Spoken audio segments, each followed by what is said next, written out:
la gnose d'abord a permis aussi à justifier la persécution des chrétiens, parce qu'il ne faut pas l'oublier, et elle est judéo-païenne. Donc vous avez une compromission des initiés païens avec les rabbins, entre autres, et des philosophes, contre le christianisme. Donc en fait, personne n'est vraiment innocent. Hein. On veut toujours présenter l'histoire, il faut reprendre toute l'histoire et rétablir les faits. Moi j'essaye de rétablir les faits. Alors en ce qui concerne, c'est tout le problème du mouvement gnostique. Le mouvement gnostique, c'est une hypocrisie. Voilà. Le christianisme a des ennemis qui sont déclarés, et puis d'autres qui sont pas déclarés. Ils sont les pires, ils sont les plus hypocrites. Voilà. Ceux qui se disent chrétiens mais qui ne le sont pas. Ou ceux qui disent on n'attaque pas le christianisme et qui attaquent le christianisme.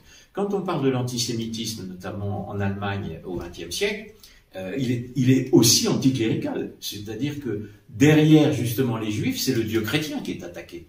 Il n'y a aucun doute que c'est un mouvement néo-païen anti-chrétien.